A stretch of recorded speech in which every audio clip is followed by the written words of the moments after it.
ऐसा कौन सा स्टेट है, ऐसे कौन से स्टेट ने कौन सा बिल पास कर दिया जिसकी वजह से इतना विवाद फैला हुआ है। देखते हैं कौन कौन से ऐसे प्रावधान हैं, कौन कौन से ऐसे केसेस हैं जहाँ पे फ्रीडम ऑफ स्पीच पे रीजनेबल रिस्ट्रिक्शंस लगाया जा सकता है और उनको टेररिस्ट घोषित कर दिया गया है गवर्नमेंट के द्वारा। मैं अभी रसिया की बात करता हूँ, मैं यूएस नहीं बोल रहा क्योंकि भाई डोनाल्ड ट्रम्प जी इस समय किसी के दोस्त हैं। अभी एक शो आता था यूट्यूब पर, इंडियाज गॉट लेटेंट करके, उसके जो क्रिएटर्स थे उन्होंने ऐसी कुछ अभद्र भाषा का प्रयोग किया अपने वीडियो में। वो डिसेंसी और मोरालिटी का ग्राउंड बन गई, रीजनेबल रिस्ट्रिक्शंस लगा, आर्टिकल 19 का छाता खोल के वो नहीं बचा पाई अपने आप को। मुझको लगता है कि जो आर्टिकल 19 क्लॉज 2 में यहाँ पे रीजनेबल रिस्ट्रिक्शंस लगाया जा सकता है फंडामेंटल राइट्स के ऊपर, उसको ज़्यादा अच्छे से पढ़ने की आवश्यकता है किसी भी आदमी को, कोई भी बयानबाजी करने से पहले, अगर बचाव करना है अपना। तो सुप्रीम कोर्ट ने कहा कि भाई आप अगर कोई भी तरीके से आप सोशल मीडिया इन्फ्लुएंसर हैं तो आप बहुत बड़ी ऑडियंस को कैटर करते हैं और जितनी बड़ी आपकी ऑडियंस है उतनी ज़्यादा आपकी जिम्मेदारी है।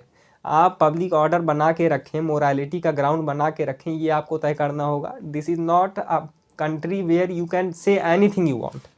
मतलब ऐसा नहीं अब एनीथिंग, अब इस पर कुछ लोग ऑफेंस ले लेंगे कि भाई क्या मैं कुछ बोली नहीं। भाई आप तब तक नहीं बोल सकते। ये मोरालिटी और डिसेंसी का ग्राउंड इसलिए है कि हर सिक्के के दो पहलू होते हैं, ये बहुत पुरानी कहावत। पर्सन को अब डिफर्मेशन और फ्रीडम ऑफ स्पीच के बीच एक बड़ी ही थिन लाइन ने एक सरनेम लिया मोदी और उनको क्रिटिसाइज कर दिया, जो भी उनके खिलाफ अब कुछ ऐसी बातों का प्रयोग किया जिससे इमेज खराब हो रही थी मोदी कम्युनिटी की। जो केस फाइल किया उनका ऐसा कहना था भाई मिनिमम आपको 2 साल की पनिशमेंट मिली है, अगर इसमें से आपकी पनिशमेंट एक दिन भी कम हो गई होती मान लीजिए तो आपको आपकी मेंबरशिप पे विड्रॉ ना करना पड़ता। अब इसमें देखिए मैंने कहा कि आपने पब्लिक में पोस्ट किया, पब्लिक में क्रिटिसाइज़ किया। पब्लिक ही क्यों, अभी जैसे कोई भी इमेज आप अगर एआई जनरेटेड इमेज, अगर आप एआई से कोई भी इमेज जनरेट कर रहे हैं तो उस एआई जनरेटेड इमेज के 10% ऑफ द स्पेस में आपको होना चाहिए, लिखा होना चाहिए नीचे एआई जनरेटेड।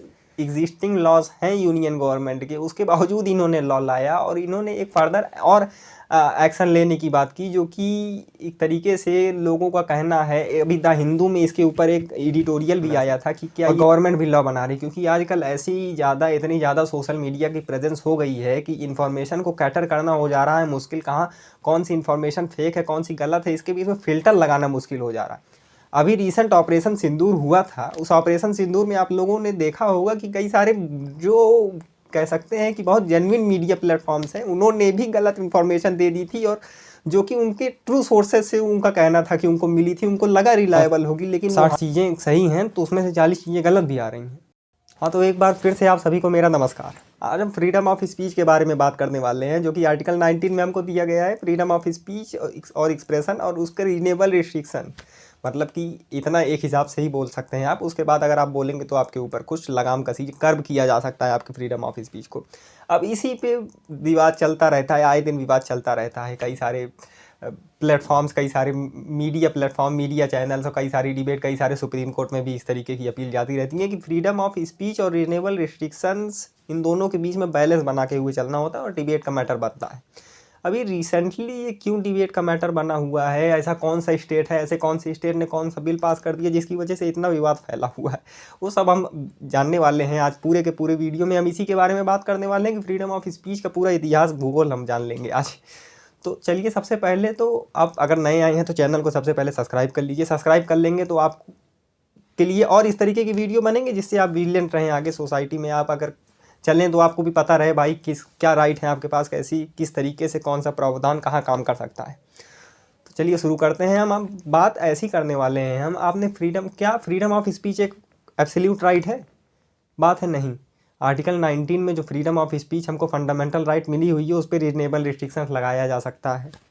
अब यहीं से सारी डिबेट शुरू होती है कि फ्रीडम ऑफ स्पीच और फ्रीडम ऑफ स्पीच और रीजनेबल रिस्ट्रिक्शंस को कैसे बैलेंस करके चलें। एक तरफ हमको फ्रीडम ऑफ स्पीच को भी बचा के रखना है कि लोग बोल सकें, खेल सकें, कूद सकें, एक्सप्रेशन अपना दे सकें, और एक तरफ हमको तय करना है कि अगर कोई ऐसी स्पीच कोई दे रहा है जो कि इंक्रोचमेंट कर सकती है हमारे सिक्योरिटी के साथ, जो कि हमारे सोवरेनिटी को खतरा दे सकती है, और ऐसी कोई स्पीच जो कि किसी वायलेंस को ट्रिगर कर सकती है, उसको कर्ब भी करना है। तो अब चलिए देखते हैं कौन कौन से ऐसे प्रावधान हैं, कौन कौन से ऐसे केसेस हैं जहाँ पे फ्रीडम ऑफ स्पीच पे रीजनेबल रिस्ट्रिक्शंस लगाया जा सकता है। तो सबसे पहले तो मेनली 8 तरीके हैं, मेनली 8 वो पॉइंट होते हैं जिसके ऊपर लगाया जा सकता है। सबसे पहला तो सोवर्जिनिटी और इंटीग्रिटी ऑफ आवर कंट्री। अगर हमारी कंट्री का सोवर्जिनिटी या इंटीग्रिटी हम कह सकते हैं, जैसे अगर मान लीजिए कोई विभाजनीय बयान देता है, जैसे खालिस्तानी जो हैं, जो कि खालिस्तानी सेपरेट पंजाब की मांग करते हैं, वो एक तरीके से हमारी सोवर्जिनिटी के लिए खतरा है और उनको टेररिस्ट घोषित कर दिया गया है गवर्नमेंट के द्वारा। और ये एक कह सकते हैं एक परफेक्ट एग्जांपल है कि सोवर्जिनिटी को खतरा होता है, तो क्योंकि ऐसा कोई बयान जो कि हमारे देश में कम्युनल वायलेंस भी फैला सके, ये ठीक बात नहीं है। और दूसरे की हम बात करते हैं सिक्योरिटी ऑफ स्टेट, यानी कि जैसे अभी ऑपरेशन सिंदूर रिसेंटली इंडिया ने परफॉर्म किया पाकिस्तान पर।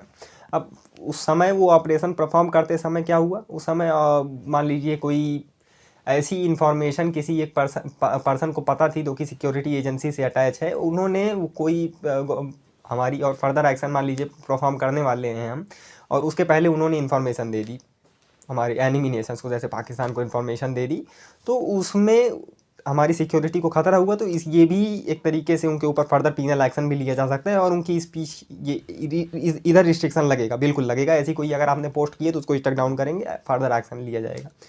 और फ्रेंडली नेशन के साथ हमारे संबंध प्रोटेक्ट रहें। और आप अगर हमारी ऐसी कोई बयान देते हैं जिसे हमारी फ्रेंडली रिलेशंस किसी फॉरेन नेशन के साथ ख़राब हो सकते हैं, जैसे मान लीजिए मैं अभी रसिया की बात करता हूँ, मैं यूएस नहीं बोल रहा क्योंकि भाई डोनाल्ड ट्रम्प जी इस समय किसी के दोस्त हैं नहीं, टैरिफ बहुत चल रहा है उनका।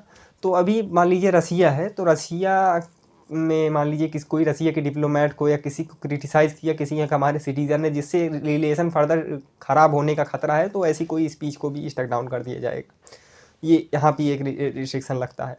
और मैं आगे बात करता हूँ मोरालिटी और डिसेंसी को बनाए रखने के लिए भी। अभी इस पर एक मैटर भी हुआ था, वो अभी आगे हम बात करने वाले हैं। वो भी बहुत सुप्रीम कोर्ट ने काफ़ी एक्शन लिया और काफ़ी गाइडलाइंस दी। और ये मतलब कि मोरालिटी के ऊपर आप ख़तरा नहीं कर सकते हैं। मोरालिटी यानी कि हमारी कंट्री इंडिया है, वो कल्चर के लिए पूरे दुनिया में फेमस है, तो इसीलिए एक फर्दर आप हद तक ही बोल सकते हैं। और कहाँ कहाँ लग सकता है वो कोर्ट तय करता है। और कुछ चीज़ें हैं जो कि एक लाइन को आपकी बात, वो लाइन का अगर उल्लंघन करती है जो कि बनाई गई है मोरालिटी की लाइन, तो आपके ऊपर लगाया जा सकता है रिस्ट्रिक्शन। और डिफर्मेशन भी आपके ऊपर। डिफर्मेशन होता ये है कि मान लीजिए आपने किसी एक पर्सन को क्रिटिसाइज़ कर दिया और वो आपका क्रिटिसिज्म गलत था, आप अपनी पर्सनल विल फुलफिल करने के लिए उस पर्सन को क्रिटिसाइज़ कर दिए, तो यहाँ पर भी रिस्ट्रिक्शंस लगेगा, बिल्कुल लगेगा। और मान लीजिए आपकी किसी स्पीच से पब्लिक ऑर्डर अगर ख़राब हो रहा है, मान लीजिए आप कोई ऐसी स्पीच देते हैं जिससे लोगों को भड़काऊ स्पीच होती है, वो कम्युनल वायलेंस हो गया, कोई भी इग्नाइट करती है कंट्री में, तो वो भी स्टेटमेंट आपकी स्टक डाउन होगी, आपके ऊपर एक्शन होगा। मान लीजिए कोई पोस्ट किया आपने किसी भी सोशल मीडिया प्लेटफॉर्म पर, उसको नीचे कर दिया जाएगा और बाकी फर्दर एक्शन जैसे। और उसके बाद आगे मैं बात करता हूँ कंटेम्प्ट ऑफ कोर्ट। यहाँ भी रीजनेबल रिस्ट्रिक्शन लगता है आपका। कंटेम्प्ट ऑफ कोर्ट दो टाइप के होते हैं, एक सिविल और क्रिमिनल कंटेम्प्ट। उसमें आप मान लीजिए किसी कोर्ट रूम में किसी जज के साथ मिसबिहेव करते हैं या उनकी गाइडलाइन का पालन नहीं करते हैं, या फर्दर आप उनके जजमेंट को किसी बैडली क्या कहते हैं उसको टारगेट करते हुए उनको फर्दर उनके ऊपर कुछ ऐसा बयानबाजी करते हैं जो कि उचित नहीं है, जो कि डिफेमिंग है, मतलब आप बिना प्रूफ के क्रिटिसाइज़ कर रहे हैं, तो वहाँ भी आपके ऊपर कंटेम्प्ट ऑफ कोर्ट लगाया जा सकता है। जजमेंट को गलत तरीके से क्रिटिसाइज़ किया है अगर आपने, तो ये कुछ वो 8 प्रोविज़न थे जहाँ पे आपके ऊपर लगाया जा सकता है रीजनेबल रिस्ट्रिक्शन। अब डिसेंसी और मोरालिटी की मैंने बात की थी अभी, फर्दर जहाँ पे लगाया जा सकता है रिस्ट्रिक्शन, वहाँ पे मैंने कहा कि डिसेंसी और मोरालिटी, मैंने आपको कहा था मैं आपको एक फर्दर एग्जांपल देने वाला हूँ जो कि आपको बहुत याद रहेगा ही रहेगा। याद क्यों रहेगा? याद इसलिए रहेगा क्योंकि ये काफ़ी चर्चा में था। अगर आप मान लीजिए अगर आप सोशल मीडिया से हल्का भी जुड़े होंगे, आपने कोई रील वगैरह देखी होगी, या आप न्यूज़ पढ़ते होंगे, न्यूज़ से अपडेट रहना पसंद करते होंगे, तो आपने ज़रूर देखा होगा कि अभी एक शो आता था यूट्यूब पर, इंडियाज़ गॉट लेटेंट करके। उसके जो क्रिएटर्स थे उन्होंने ऐसी कुछ अभद्र भाषा का प्रयोग किया अपने वीडियो में, वो डिसेंसी और मोरालिटी का ग्राउंड बन गई, रीजनेबल रिस्ट्रिक्शंस लगा, आर्टिकल 19 का छाता खोल के वो नहीं बचा पाई अपने आप को।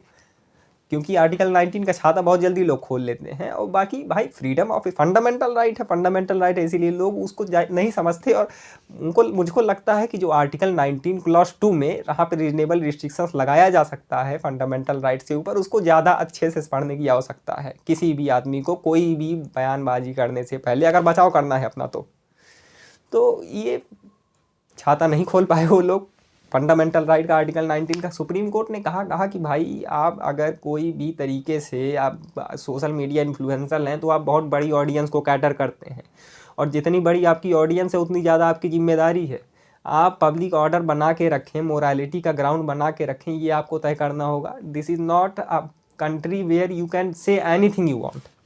मतलब ऐसा नहीं अब एनीथिंग, अब इस पर कुछ लोग ऑफेंस ले लेंगे कि भाई क्या मैं कुछ बोलेंगे, नहीं भाई आप तब तक नहीं बोल सकते। ये मोरालिटी और डिसेंसी का ग्राउंड इसलिए है क्योंकि एक हेल्दी सोसाइटी रीमेन रहे, और बाकी जो आपके यूथ जो अंडर एज लोग भी काफ़ी ज़्यादा देखते हैं कंटेंट, काफ़ी ज़्यादा जो है सोशल मीडिया से जुड़े रहते हैं, तो इसीलिए मानसिक ऐसी कोई चीज़ें बच्चे ना देखें जिससे उनका आगे फर्दर उनके लाइफ में इसका इफेक्ट पड़े। तो इसीलिए कोर्ट ने इसको कॉग्निजेंस लिया, और वहाँ के जो क्रिएटर्स थे उनको काफ़ी ज़्यादा कह सकते हैं क्रिटिसाइज़ किया, और उनको गाइडलाइंस दी उनको काफ़ी सारी। और यहाँ पे भी एक बात आई कि भाई फंडामेंटल राइट का उपयोग कुछ इस तरीके से किया जा सकता है कि जिसको पाओ चाहे जो बोल दो।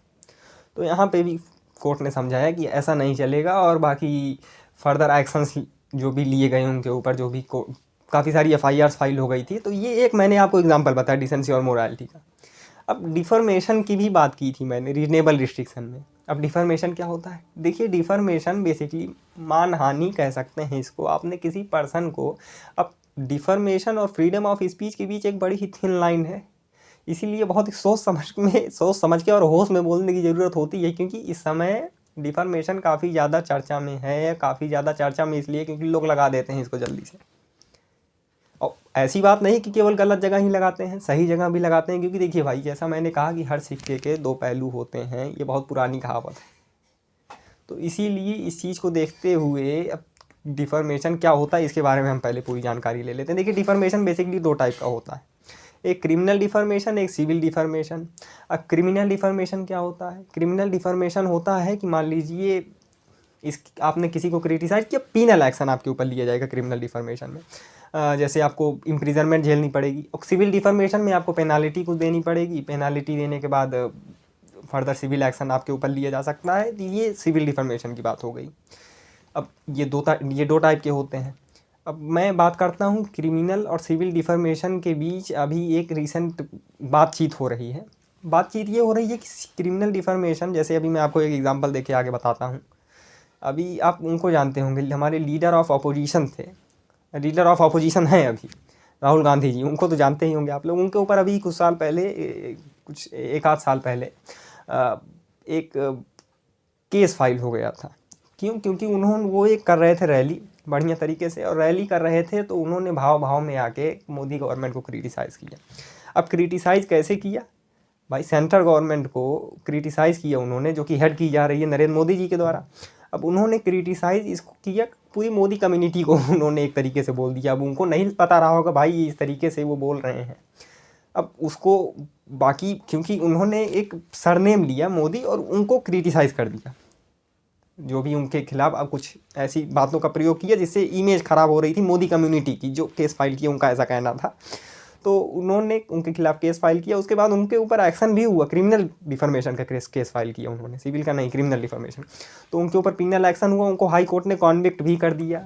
अब 2 साल का अगर कॉन्विक्ट हो जाता है मिनिमम कोई भी पार्लियामेंटेरियन, तो उनको उनकी मेंबरशिप से विड्रॉ करना पड़ता है। उसके बाद वो इम्प्रिजनमेंट जब लेके आते हैं तो उनको 6 साल वेट करना पड़ता है अगले इलेक्शन लड़ने से पहले। तो ये तो भाई बात गड़बड़ हो गई उनके लिए। अब वो समझ नहीं पाए तो वो गए सुप्रीम कोर्ट के पास। अब सुप्रीम कोर्ट में उन्होंने अपील दाखिल की। सुप्रीम कोर्ट में जब उन्होंने अपील की तो उन्होंने कहा सर ये 2 साल की मिनिमम सज़ा है, मुझको मिल गई है, अब क्या मेंबरशिप, मुझको मेरा वो कहने का अभिप्राय, मेरा वो कहने का मीनिंग नहीं था, मैं कुछ दूसरे, मैं मतलब उस तरीके से नहीं क्रिटिसाइज़ कर रहा था, बात निकल गई तो भाई उस समय नहीं ध्यान दे पाए।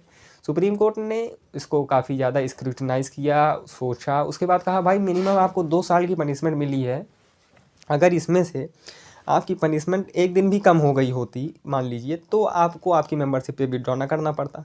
तो ये एक तरीके से क्रिमिनल डिफॉर्मेशन का मान लीजिए काफ़ी ज़्यादा आपके ऊपर एग्जैजरेट करके लगा दिया गया है, तो हम इसको स्ट्रक डाउन करते हैं अभी के लिए। तो अब बचे हैं, अब पार्लियामेंट की सीट होल्ड करी, तो इसीलिए भाई यहाँ से यहाँ तक उनको सुप्रीम कोर्ट में अपील करना पड़ा, तब उनको कहीं जाकर रिलीफ मिला। इसीलिए मैंने कहा कि भाई बात सोच समझ के करें, क्योंकि डिफॉर्मेशन आजकल काफ़ी ज़्यादा चल रहा है।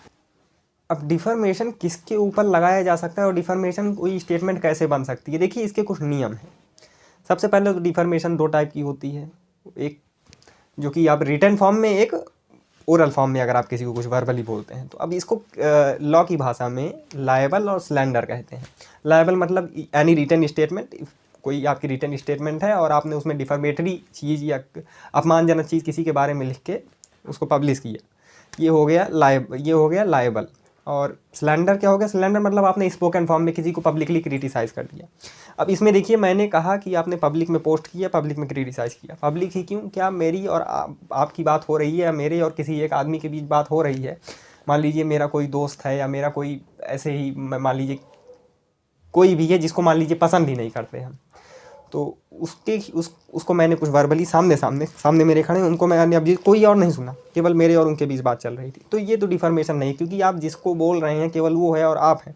डिफॉर्मेशन करने वाला और जो डिफेम हो रहा है, उन दोनों के बीच अगर बात है, तो ये डिफॉर्मेशन की डिफॉर्मेशन अगर बनाना है, उसके खिलाफ केस फाइल होना है, तो आपकी पब्लिक इमेज को हार्म होना चाहिए, यानी कि किसी थर्ड पार्टी का उसमें इन्वॉल्वमेंट यहाँ पे आ गया है। थर्ड पार्टी को आपने क्रिटिसाइज, थर्ड पार्टी आपने किसी को क्रिटिसाइज किया, उसको थर्ड पार्टी ने सुन लिया, तो ये कहेगा भाई मेरी इमेज ख़राब हो गई है, मैं जा रहा हूँ डिफॉर्मेशन में आपके खिलाफ कंप्लेंट फाइल करने। अब डिफॉर्मेशन बनने की, अब कंप्लेंट फाइल कब कर सकते हैं वो? तब जब मेरे पास कोई तथ्य ना रहा हो और मैंने वैसे ही उनको पब्लिक में क्रिटिसाइज़ कर दिया। मेरे पास कोई तथ्य नहीं था, मेरे पास कोई प्रूवन फैक्ट नहीं थे कि भाई इन्होंने, मान लीजिए मैं किसी को एक कहता हूँ ये ऑफेंडर है और मेरे पास कोई प्रूफ नहीं है, और मेरे ये ऑफेंडर बोलने से उनकी इमेज को काफ़ी हार्म हो गया, तो वो डिफॉर्मेशन में केस फाइल कर सकते हैं। डिफॉर्मेशन कह सकते हैं भाई इन्होंने मुझको डिफेम किया। अब एक तरीका ये है, और दूसरा इसका क्या प्रोविज़न होता है, एक तो मैंने बताया कि मान लीजिए मैंने उनको कहा मेरे पास फैक्ट नहीं था, तो वो फाइल कर दिया। अगर मेरे पास फैक्ट था और मैंने जो कहा सही कहा, तो वो डिफॉर्मेशन नहीं कर सकते, क्योंकि मेरी बात सही थी। और दूसरा वो पब्लिक, उससे काफ़ी कह सकते हैं कि पब्लिक को फ़ायदा होना चाहिए। जैसे अभी कोई एक पर्सन है जो कि मान लीजिए ब्यूरोक्रेट हैं या पॉलिटिशियन है, उनके खिलाफ मेरे पास कुछ फैक्ट हैं, वो उनके पर्सनल लाइफ से कनेक्ट, मान लीजिए उनकी अगर वो मैं बात बताऊं, तो उससे लोगों की जो इमेज है, उससे लोगों को फ़ायदा हो। मतलब ऐसा नहीं कि उनकी पर्सनल ज़िंदगी के बारे में जान के लोगों को क्या फ़ायदा होगा, तो उनकी पर्सनल लाइफ से रिलेटेड नहीं, जिससे पब्लिक कह सकते हैं विल जो है, जिससे उनको हेल्प हो कि हाँ भाई ये गलत कर रहे हैं। मान लीजिए कोई करप्शन कर रहा है, कोई ब्राइब ले रहा है, घूस जिसको कह सकते हैं, तो ये सारी चीज़ें आप बता सकते हैं, इससे पब्लिक का फ़ायदा होगा और ऐसे करप्ट आदमी से लोग बचेंगे। तो इसीलिए इस सब तरीके से, जिससे पब्लिक को कोई फ़ायदा हो, उनकी पर्सनल लाइफ के बारे में आप जानकर क्या ही करेंगे, और उससे किसी का कोई फ़ायदा होने नहीं वाला। तो अगर आप ऐसा कोई काम करते हैं जो पर्सनली है, जिससे कोई अननेसेसरी है और बिना प्रूवन है, तो उस पर भी आपके ऊपर डिफॉर्मेशन फाइल हो सकता है, अगर इस तरीके से किसी को क्रिटिसाइज़ किया जाता है। तो ये तो सारे कुछ प्रोविज़न्स थे डिफॉर्मेशन के। और डिफॉर्मेशन कहाँ कहाँ लग सकता है, डिफॉर्मेशन मतलब और ये रीजनेबल रिस्ट्रिक्शंस कहाँ कहाँ लग सकता है, और इसके कितने प्रोविज़न हैं, और क्यों ज़रूरी है रीजनेबल रिस्ट्रिक्शंस लगाना फ्री स्पीच पर भी। ये तो हमारी बात है। अब हम बात करते हैं रिसेंट, ये इतना ज़्यादा, अब इसके ऊपर बातचीत होती रहती, डिबेट चलता रहता है, क्योंकि सारी डिबेट इसी पे होती है कि भाई रीजनेबल रिस्ट्रिक्शन तो फ्रीडम ऑफ स्पीच ज़्यादा हो रहा है कि कम हो रहा है।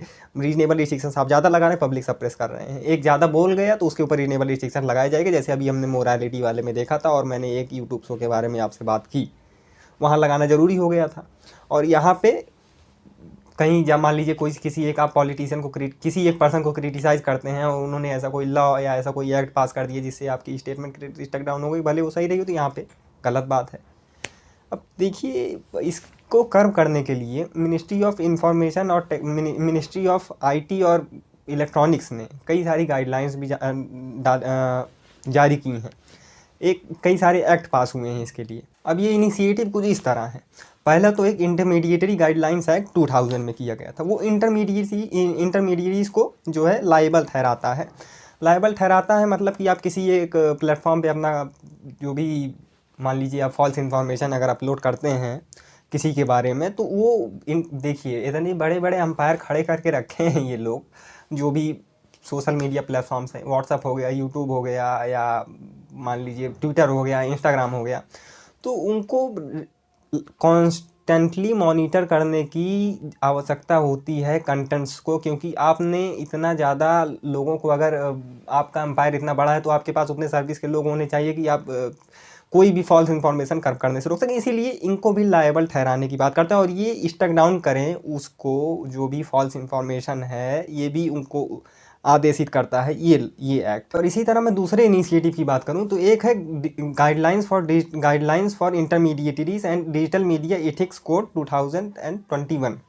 अब ये भी लायबल ठहराता है इंटरमीडिएटरीज को कि वो जो है रीजनेबल, अगर नहीं है कोई भी सस्पिशियस एक्टिविटी हो रही है तो उसको स्टक डाउन करें, कोई भी गलत इन्फॉर्मेशन अगर डालता है तो। और फर्दर मतलब ये पिछले वाले एक्ट को और स्ट्रेंथन करने का काम करता है।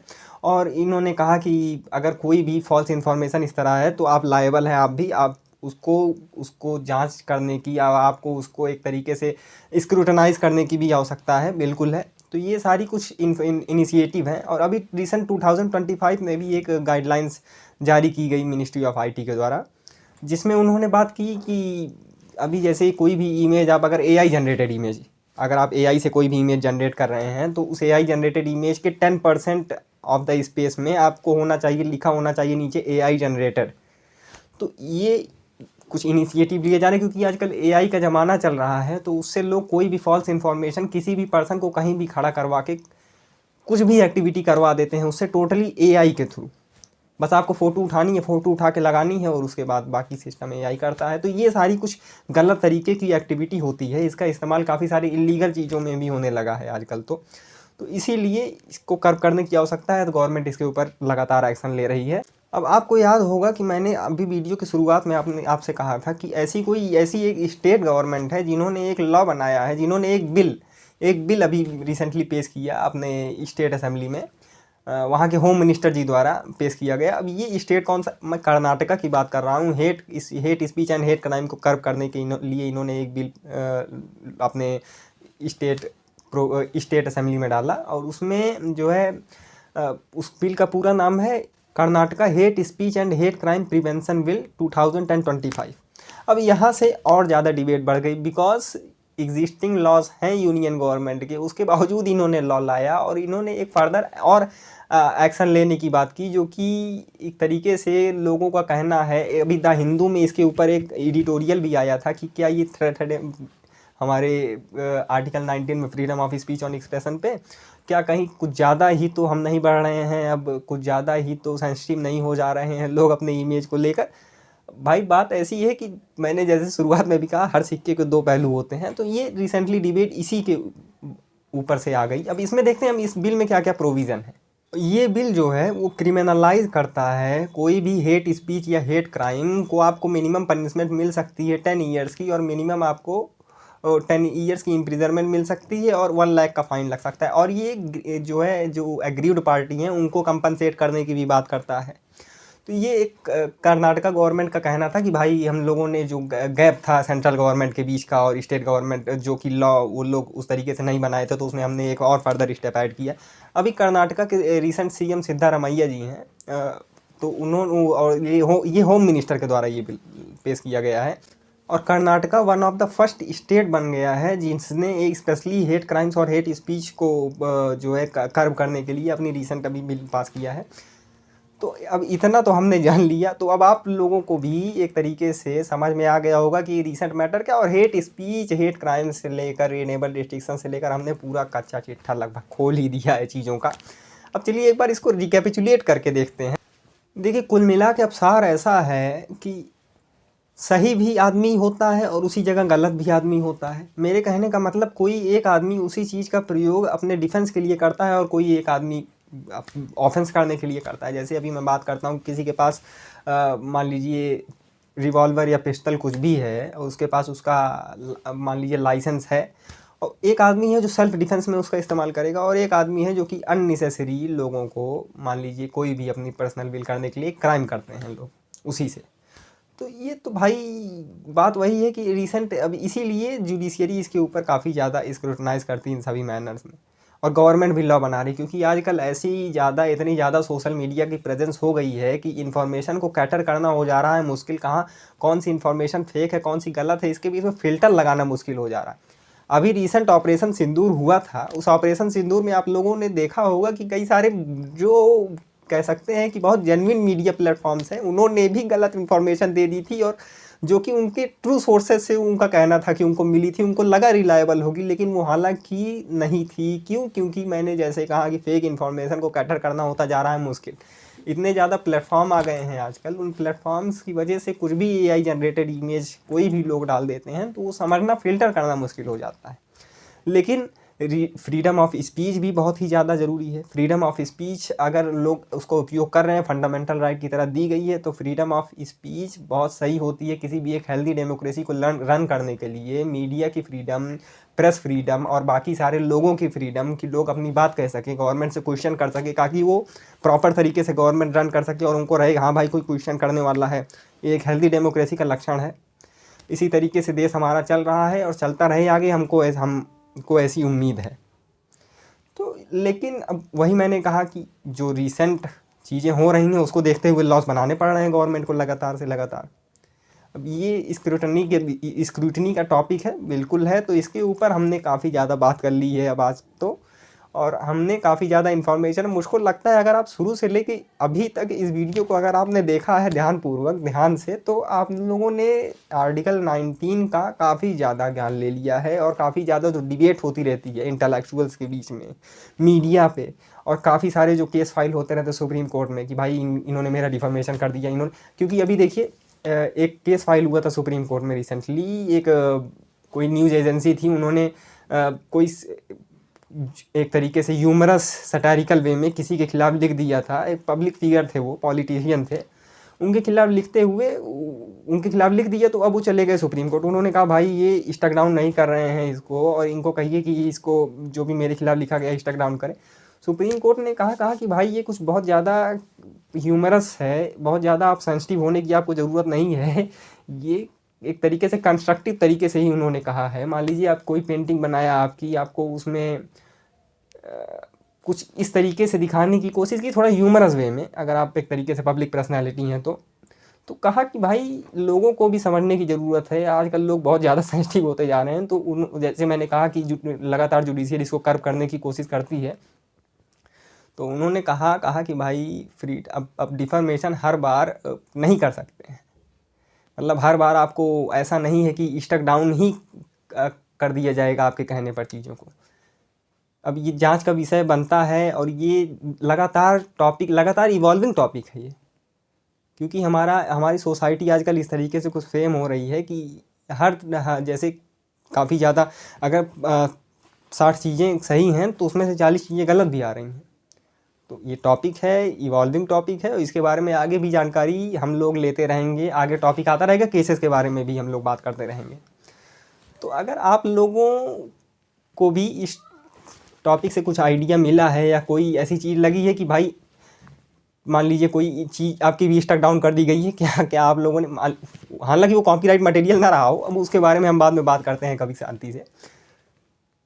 ये सारी कुछ बातें थी, ये सारे कुछ टॉपिक्स थे, हमने इसको अच्छे से समझने की कोशिश की और पूरा समझा है। बहुत बहुत धन्यवाद।